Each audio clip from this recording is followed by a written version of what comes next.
And this is where I awoke. May 2010, in the Seven Oaks Hospital. I was viciously assaulted while recovering from a series of concussions in the martial arts world. And here I woke in Seven Oaks after 7 days of post-traumatic amnesia, 3.5 days in a coma at HSC. And I awoke here in Seven Oaks. And when I awoke, I had all these new realizations. Everything that I thought was important before, the externals, how you look, how you dress, the things you own, climbing that corporate ladder to a destination-oriented goal, that was all meaningless. As I lay here, I realized what was important. And what was important was the internal, the things that I have and you have all along. It starts with those who you love, and I later learned on my path, that begins with the self, with radical self-love and acceptance. What else matters? I learned that is those who love you and that were there for you with no expectations. And I learned the importance of being the change, so that when someone's laying there on the floor, you're not going to be stomping on their head and hitting them with bar stools, as what happened to me. You'd pick them up. You'd stop that. You'd be the change. I also had an immediate sense of forgiveness for those 6 to 10 of that gang that assaulted me. Because it was very quick that I realized, by holding on to that hate, that anger, that why me attitude, the only one I'd be harming most is myself. That's a heavy burden to carry on my shoulders, and they could be off living their lives, and they have no idea I'm here. And if I carry that on me, not only is it affecting me from being my greatest self, from being able to be the greatest change in my community, to serve, to give back, it'd affect me in all my interactions, because I'd be carrying that toxicity, I'd be carrying that hate. So that morning I woke up, I made a decision, I made a choice to forgive those who harmed me. And I made a commitment to move forward as a change, a bringer of light, to help others not get through such a dark place where they feel that is right, where they feel that is normal.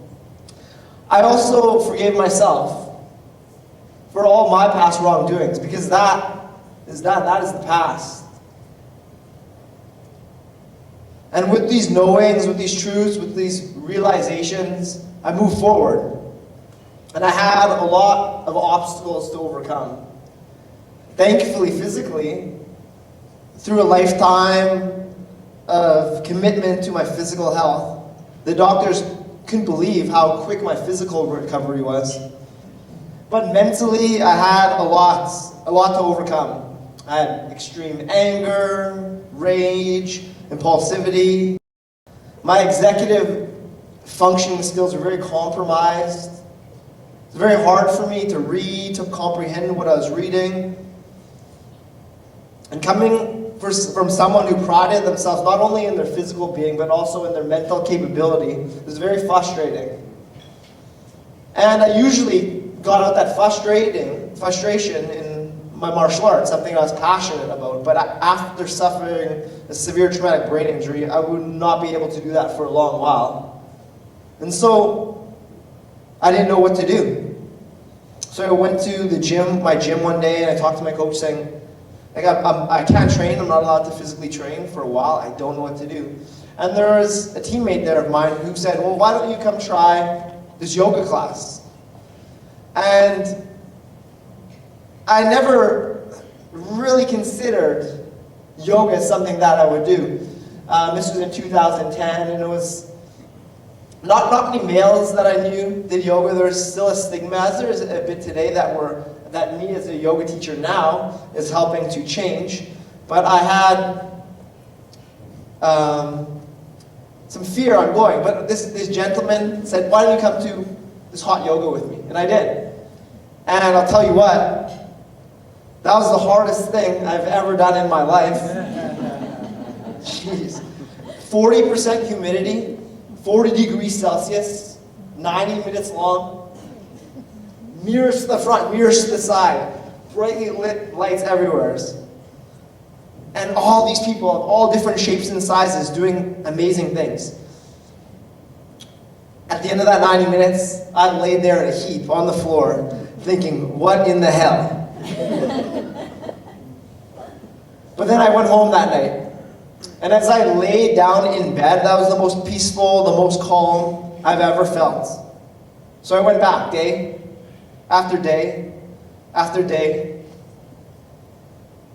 until I had done 365 days, every single day of Bikram yoga. And what I learned in that room was many things. But they all centered on the power of choice, the greatest of human freedoms. I learned how our choices affect the way we experience reality. The thoughts, our internal dialogue affects our reality.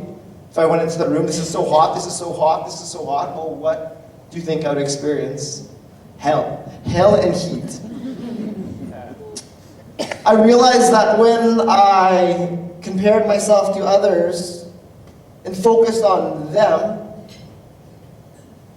I would have a terrible class. But maybe one day that person wasn't there on the mat, and there was no one there. And it gave me an opportunity to focus on myself, and I realized the power within that. I realized the power we hold with our breath, and how we change the way we experience reality, whether that's in our sympathetic or fight or flight breath, or parasympathetic, rest and relax, diaphragmatic breathing. I've learned about the power of posture, about how we hold our body in space. It changes the way we experience reality. Open versus closed, reality changer. I learned the power of our vibration. It was a lot more playful, a lot more fun to be in my yoga pose, light, relaxed, rather than yoga is an opportunity to cultivate that sense of relaxation, and I use that day after day after day. And after 365 days, I had the opportunity to become a teacher myself, and it's been something I've been doing ever since. And I'm on a mission to uplift, inspire, and empower others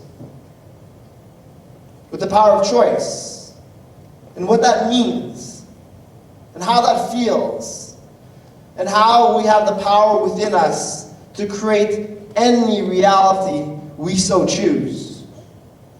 And it starts small. We don't need to be taking big steps. You don't need to quit your job, move to India, divorce your partner, whatever. All you need to do, and let's all do this together, is breathe. So like sit nice and tall in your chair.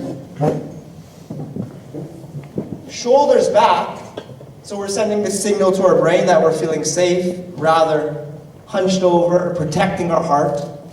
Shoulders back, heart open.